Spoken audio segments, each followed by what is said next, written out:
Going into every single year, the New York Yankees have a standard. The standard is to win and to do it every single year at a very high level. They currently have the second highest payroll in all of baseball, but it hasn't met much for the team at all in 2023. As we know from the New York Mets failures, money is not close to everything in baseball, not one bit. There's a lot that goes into building a good baseball team and being ready for deep playoff runs and consistent seasons of winning. That has simply not been the modern-day Yankees. It all starts a few seasons ago. In 2017, the Yankees lost the ALCS to the Houston Astros, of course the big cheaters, and were looking to undergo a little bit of an identity change to the talent on the New York Yankees. They went ahead and hired Aaron Boone as manager after cutting ties with Phillies legend Joe Girardi. Of course, he went ahead and went to the Phillies right after that.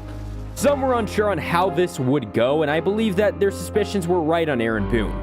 They traded for Giancarlo Stanton after he, of course, had a monster season with the Marlins, getting 59 home runs for the Marlins. And it looks like right now it's coming back to haunt them in 2023. The major league team in 2023 for the New York Yankees is awful, at least for the amount of money that they're spending and the high expectations set for them year by year. Aaron Judge was injured for a good bit of 2023, and it's safe to say the team looked lifeless. They couldn't score a run on offense without Aaron Judge. It's clear this lineup rotates around one man, and it is Aaron Judge. While it's very important to have a player like Judge to win baseball games like that, it's also important to have players around him. The Yankees have none of that. The issue is really a few seasons ago, GM Brian Cashman had the very bright idea to make a team full of power hitters, right? Guys who can hit home runs, and they thought it would work. Well, it failed brutally in the postseason, and it is now killing them. I mean, it is absolutely torturing that team. This team isn't hitting home runs. I mean, they do not have guys who are getting on base outside of Aaron Judge.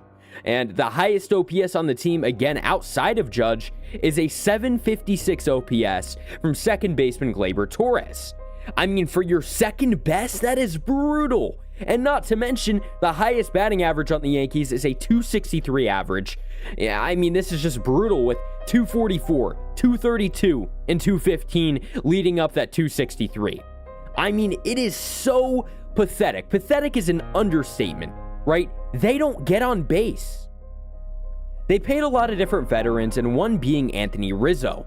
He started the season of 2023 very, very hot. But then he got injured in a collision with Fernando Tatis Jr., and he was hitting 300 from the beginning of the season, up until the injury at the end of May, that is. And since then has batted 172 with one home run in his last 46 games. You may say he's washed, which I could agree with you to an extent, but let me tell you right now what the main issue is that this is one of the biggest mismanagements in MLB history. The New York Yankees ignored a head injury that Anthony Rizzo had from that collision with Fernando Tatis Jr. and somehow managed to screw it up and list it as a neck injury and treated it as so. In reality, it was a brain injury. Fast forward 2 months to now, and he is now facing post-concussion syndrome. This was due to a head injury being left untreated. If I'm Anthony Rizzo, I would be furious with the Yankees organization. As a baseball fan, I'm furious with the Yankees, let alone Anthony Rizzo. It is absolutely pathetic. Moving past that, though, they have picked up giant contracts through trade, right? Like Giancarlo Stanton. Stanton has been one of the worst contracts in all of baseball, outside of really the first 2 or so years that they had him. He's under contract up until 2027, not to mention he's already playing terrible. He's barely below the Mendoza line with a 204 batting average and only 16 home runs is solid, but a 734 OPS. And for what this man is being paid, for the bank that he is being paid, you're telling me you're playing like this much of a bum? Plus, again, Anthony Rizzo was extended right after the 2022 season ended. And what do you know? The contract looks awful. 2 years for $34 million.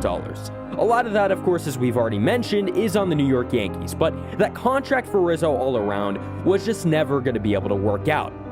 Clearly, the New York Yankees strategy failed. I mean, it bit them hard, and I'm not sure that they're going to be able to escape this either. Spending billions can't get you out of a poor team.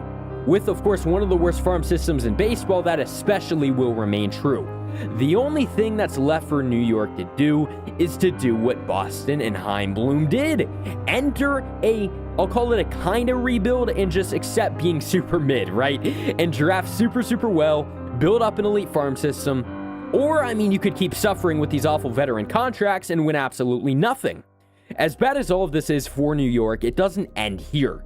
35-year-old DJ LeMahieu still has 3 years left of his 6-year, $90 million contract. In 2023, how is he, you may ask? Well, he's awful, with a 670 OPS, 8 homers, and a 232 average at third.